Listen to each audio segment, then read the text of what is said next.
हाय दोस्तों, आज हम एक ऐसी पैनल के बारे में बताने जा रहे हैं जो कि हर सोसाइटी, हर इंडस्ट्री में ज़्यादातर यूज़ होते हैं।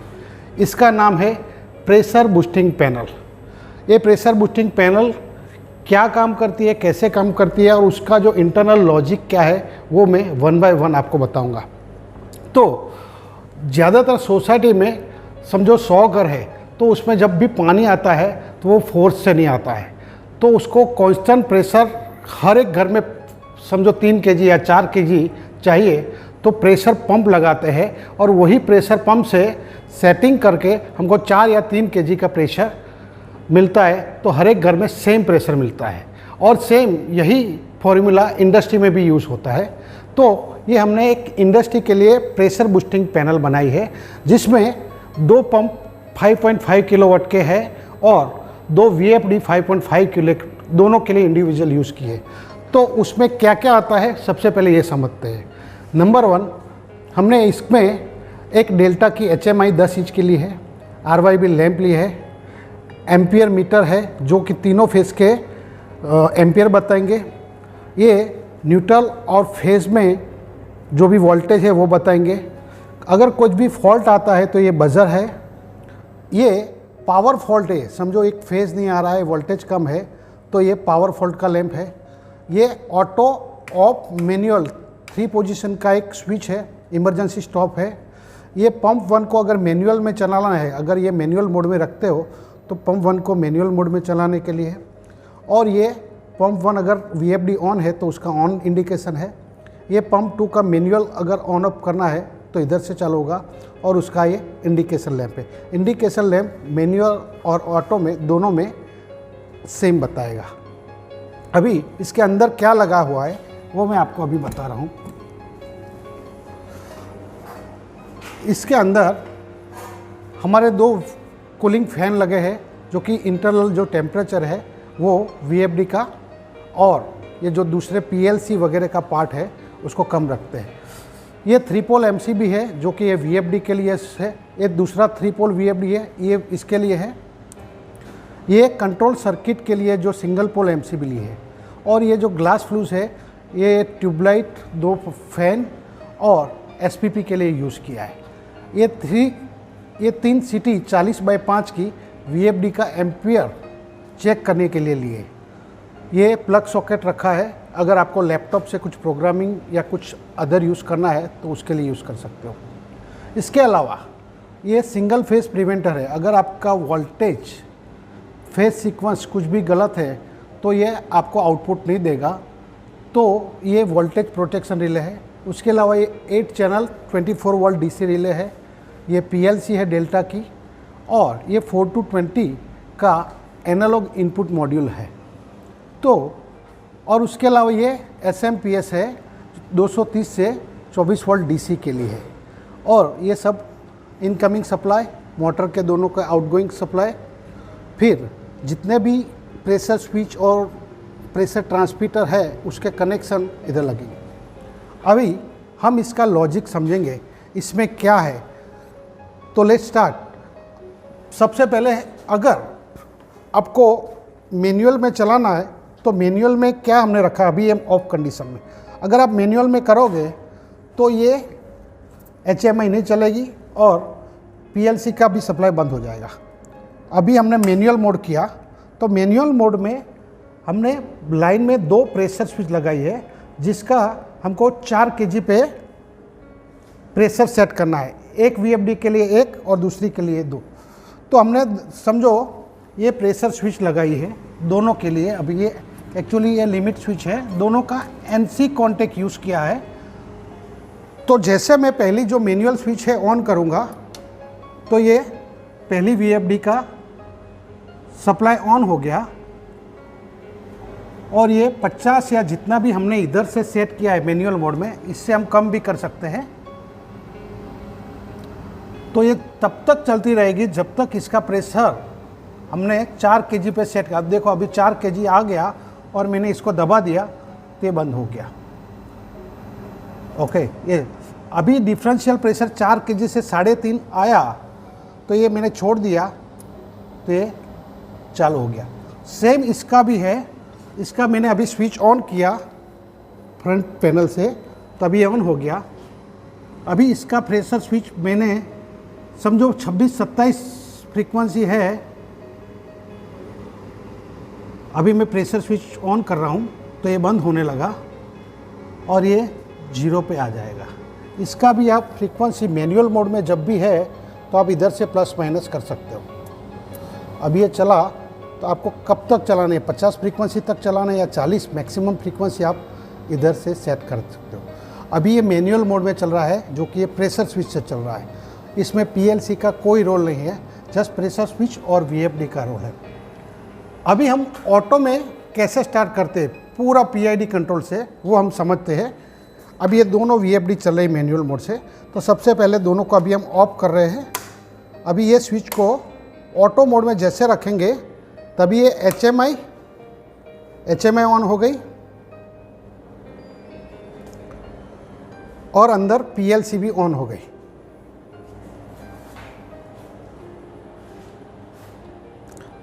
सब ऑन हो गया। अब इस पूरा जो भी कंट्रोल है वो हम एचएमआई से कर सकते हैं। ये हमारी फर्स्ट स्क्रीन है, जैसे टच किया ये मेन मेनू खुला, auto mode, time setting, alarm history, working time, input output status. अभी इनपुट आउटपुट स्टेटस में हमने, अगर आपका रो वाटर टैंक लो लेवल है तो ये पूरा सिस्टम बंद कर देगा और इधर आपको ऑन दिखाएगा। पंप 1, पंप 2 वीएफडी का कुछ भी फॉल्ट आया तो ये ट्रिप का कंडीशन बता देगा। इमरजेंसी स्टॉप, समझो मैंने इमरजेंसी स्टॉप लगाया तो ये इंडिकेशन भी आ गया हुटर का और इधर ये भी आ गया। तो अभी आपको हुटर रिसेट करना है। एक्नॉलेज जब तक नहीं होगा कि जब तक आप इमरजेंसी को रिलीज़ करोगे। इमरजेंसी को रिलीज़ करने के बाद आप एक्नॉलेज करोगे तो ये हो जाएगा। फिर से इनपुट आउटपुट में जाता है। एक हाई प्रेशर स्विच लगाया है हमने, 3 प्रेशर स्विच लगती है। एक पंप वीएफडी को ऑन ऑफ करने के लिए, दूसरे पंप को ऑन ऑफ करने के लिए, और तीसरा अगर आपका pressure transmitter 4 to 20 milliampere fail हो जाता है तो ये इसका हमको 5 या 6 kg पे रखते हैं, तो इससे भी हमको लाइन में कुछ डैमेज होता है तो ये प्रोटेक्शन मिल जाता है। तो हाई प्रेशर स्विच लगाइए। हमारा 3 ही आउटपुट है, पंप 1 वीएफडी रन, दूसरा है हुटर और पंप 2। अभी हम होम में जाते हैं। ये सब पैरामीटर हमने पहले से करके रखे हैं। पंप 1 का जो भी फ्रीक्वेंसी है एक एक बढ़ना है, यानी इंक्रीजिंग फ्रीक्वेंसी कितना रखना है आप, ये सेटेबल है। इंक्रीजिंग टाइम कितना रखना है ये भी सेटेबल। पंप 2 का इंक्रीजिंग फ्रीक्वेंसी, इंक्रीजिंग, ये सब सेटेबल है। पंप ऑन डिले टाइम, समझो आपका एक वीएफडी से प्रेशर नहीं आता है तो दूसरी वीएफडी को कितने टाइम के बाद ऑन करना है तो ये टाइम इधर आएगा। और ये स्लिप टाइम है, समझो आपका 4 kg सेट प्रेशर 4 बार है और ये 4 बार आ गया, अगर एक वीएफडी से आ गया, दोनों वीएफडी से आ गया तो 30 सेकंड के बाद ये वीएफडी स्लिप मोड में चली जाएगी, यानी 20 हर्ट्ज फ्रीक्वेंसी पे चली जाएगी और बाद में ये बंद हो जाएगी। ये एक्चुअल प्रेशर बताता है और ये सेट प्रेशर बताता है।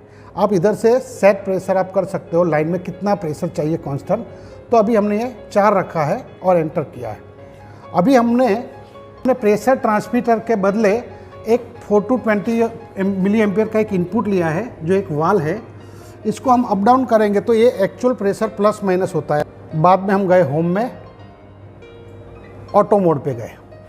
ये हमारा जो मेन है, इधर से आप स्टार्ट स्टॉप कर सकते हो। सबसे पहले तो इधर से आप पंप 1 चलाना है तो पंप 1 चला सकते हो, पंप 2 कोई भी एक पंप चलाना है तो भी चला सकते हो। तो एक ही पंप से आपका प्रेशर आ जाएगा और एक ही पंप बंद चालू होएगा। लेकिन हम सीक्वेंस के लिए दोनों पंप चलाते हैं। हमारा एक पंप से अगर आ गया तो तुरंत बंद हो जाएगा, अगर प्रेशर नहीं आया तो दूसरा पंप चालू होगा। ओके, सेम थिंग बंद होने के बाद ये कास्केडिंग होगा। सबसे पहले ये अगर चला है तो दूसरी बार जब चालू होगा तो ये चलेगा, बाद में ये चलेगा, उसको कास्केडिंग बोलते हैं। इसमें आउटपुट फ्रीक्वेंसी बताता है, एम्पियर बताता है, और दोनों पंप का आउटपुट फ्रीक्वेंसी एम्पियर बताता है, और इधर एक्चुअल प्रेशर और सेट प्रेशर बताता है। अभी हम ऑटो मोड में ऑन करने जा रहे हैं, तो दोनों पंप को हमने सिलेक्ट कर दिया है। और अभी जैसे ही हम एक्चुअल प्रेशर लाइन में अभी 0 0 है, यानी प्रेशर नहीं है। तो जैसे स्टार्ट करेंगे तो पंप 1 स्टार्ट हो जाएगा। अभी पंप 1 स्टार्ट हो गया और इधर आपको आउटपुट फ्रीक्वेंसी बढ़ती चली आएगी। समझो आपको एक ही से आ गया, अगर ये 5 kg अभी आ गया, समझो 4 kg ऑलमोस्ट, जैसे एक्चुअल प्रेशर दिखा रहा है, तो ये अभी फ्रीक्वेंसी डाउन होने लगेगी, 20 पे आ जाएगी और इसका जितना स्लीप टाइम डाला है उसके बाद में बंद हो जाएगी। भले दूसरा पंप अपने ऑन रखा है, लेकिन अगर आपका एक बार 4 kg सेट प्रेशर जो भी है आपका आ गया, ये 4 kg, तो ये ड्राइव अभी बंद हो जाएगी थोड़ी देर में। हमने 30 सेकंड रखा है, इसलिए थोड़ा टाइम ज़्यादा है। ये अभी ड्राइव बंद होने लगी और इसका जीरो फ्रिक्वेंसी हो गया और ये ड्राइव बंद होने लगी। अभी समझो हमारा फिर से प्रेशर डाउन हुआ, यानी 4 kg से कम हुआ, 3.92 हुआ। तो दूसरी बार जैसा मैंने बोला कास्केडिंग में ये दूसरी ड्राइव स्टार्ट हुई और अभी ये ट्राई करेगा। जैसे इधर फ्रीक्वेंसी आप देख रहे हो, एक ही ड्राइव चल रही है, 50 तक जाएगी और वेट करेगा। अगर 4 kg प्रेशर नहीं आया है तो ये दूसरी ड्राइव को ऑन कर देगा। अभी देख रहे हो, अभी ये 45, मैक्सिमम फ्रीक्वेंसी 50 है और जैसा हमने ऑन डिले टाइम 5 सेकंड रखा था, ये 50 पे पहुंच गई। अभी 5 सेकंड के बाद ये दूसरी ड्राइव भी स्टार्ट हो गई और इसकी फ्रीक्वेंसी आपको इधर बताएगी। तो अभी दोनों ड्राइव ऑन हो गई और लेकिन हमारा एक्चुअल प्रेशर 3.59 है, क्योंकि अभी हमने इधर वाल से बढ़ाया नहीं है। अभी धीरे धीरे प्रेशर समझो आने लगा। अभी 3.64 हमारी फ्रीक्वेंसी 43 है, सॉरी में बढ़ाना है हमको। अभी ऑलमोस्ट हमने 5 के ऊपर ले गया, यानी 4 से ऊपर हो गया। जैसे ही 4 आएगी तो ये ड्राइव अभी देखो दोनों 20 हर्ट्ज पे आ गया और ये 30 मिलीसेकंड के बाद दोनों ड्राइव बंद हो जाएगी। अब अभी दोनों 20 हर्ट्ज पे चल रहा है। ओके, तो ये हो गया हमारा दोनों पंप का। ये अभी सेकंड टाइम जैसे अभी ये चालू हुआ था, अभी एक बार और देख लेते हैं कि अभी हमारा पंप 1 ऑन होएगा, जो ये होना चाहिए। अभी समझो हमारा प्रेशर 4 आ गया था, अभी थोड़ा हमने उसको कम किया, 4 से नीचे किया। जैसे ही 4 से नीचे 4.15, 4.0, हाँ 3.99 भी आ गया तो ये पंप 1 चालू हो गया, यानी कास्केडिंग भी हो गया आपका। अभी ये 50 तक पहुंचेगा, वेट करेगा। अगर नहीं आता है तो 5 सेकंड के बाद ये दूसरी VFD को ऑन कर देगा। 36, 37, 42, 43,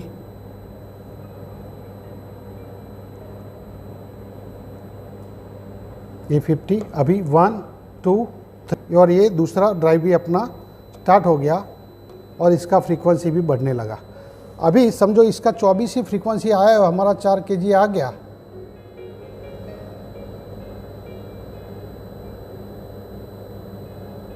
जैसे ही 4 kg आ गया तो ये 33 पे ही रुक गया, 33 हर्ट्ज पे ही रुक गया और डाउन होने लगा, क्योंकि ये मेंटेन करेगा। आप अभी 20 हर्ट्ज आ गया, उसके 30 सेकंड के डिले बाद। अगर आपका कोई लोड नहीं है, डिमांड नहीं है, तो ये स्लिप टाइम के बाद दोनों ड्राइव बंद हो जाएगा। इसमें हम सेफ्टी चेक कर लेते हैं। अगर रो वाटर टैंक लो हुआ, यानी हमने एक PLC को एक इनपुट दिया है, हमारा VFD चल रहा है और वही टाइम पे रो वाटर टैंक लो हुआ, यानी X0 हमने फ्लोटी से उसको सिग्नल दिया हुआ है, X0 को रो वाटर लेवल इज़ लो, तब आपका पूरा दोनों VFD है वो बंद हो जाएगा। हूटर रीसेट किया। अगर टैंक खाली है तो ये एक्नॉलेज नहीं होगा। ओके, अभी हम दूसरी बार स्टार्ट करते हैं ऑटो मोड पे, क्योंकि ये जब भी टैंक खाली होता है तो आपको दूसरी बार चालू करने आना होता है। अभी पंप 1 चलने लगा और हम अभी हाई प्रेशर स्विच X6 जो हमारा है पीएलसी इनपुट वो करेंगे। अगर लाइन प्रेशर में कोई भी हिसाब से प्रेशर बढ़ गया, प्रेशर ट्रांसमीटर कम, तो लाइन प्रेशर हाई का ये अलार्म आ गया, मीटर बजेगा और एक्नॉलेज किया, हम निकल गए। सेम चीज़ प्रेशर ट्रांसमीटर अगर आपका फेल है तो भी ये तुरंत बता देगा। इसके लिए हमको प्रेशर ट्रांसमीटर का वायर अगर नहीं लगाया है तो तुरंत प्रेशर ट्रांसमीटर यानी 4 to 20 मिलियम पर उसको नहीं मिल रहा है और इधर एक अलार्म आ जाएगा। उसके अलावा हमने ड्राई रन का भी एक प्रोटेक्शन दिया हुआ है। समझो हमारा दोनों ड्राइव चल रहा है और हमने सेट लो प्रेशर एक बार और 180 सेकंड तक अगर नहीं पहुंचा, हमारा दोनों पंप या एक पंप चल रहा है और एक बार नहीं पहुंचा, तो ये ड्राई रन का ये दे देगा। इसके अलावा अगर जितने भी अलार्म आते हैं वो टाइम और डेट के साथ में इसमें स्टोर हो जाता है और आप उसको सही तरीके से आप मैनेज भी कर सकते हो कि दिन में कितने प्रॉब्लम बार बार आते हैं, तो आप उसको सॉर्ट आउट कर सकते हो। अगर क्लियर हिस्ट्री करना है तो इधर से आप दबा के पूरा क्लियर हिस्ट्री भी कर सकते हो। उसके अलावा आपका पंप 1 कितने घंटे चला टोटल, ये भी आप ये कर सकते हो। ऑटो मोड पे चलता है और पावर ऑफ हो गया, समझो आपका स्टार्ट है सिस्टम और पावर ऑफ होने के बाद अगर आया तो ये सेम जो भी प्रेशर है फिर से अपने आप स्टार्ट होने, यानी फिर से आपको स्टार्ट करने के लिए नहीं आना पड़ेगा। इसमें जो भी पीएलसी वगैरह है वो मेमोरी में रहेगी और उसके लैच रिले से ये फिर से अपने आप ऑटो में स्टार्ट हो जाएगा। तो ये हमारा एक सिंपल सॉल्यूशन था जो प्रेशर बूस्टिंग के लिए हर कोई यूज़ करता है। तो आज के लिए इतना ही दोस्तों, थैंक यू वेरी मच।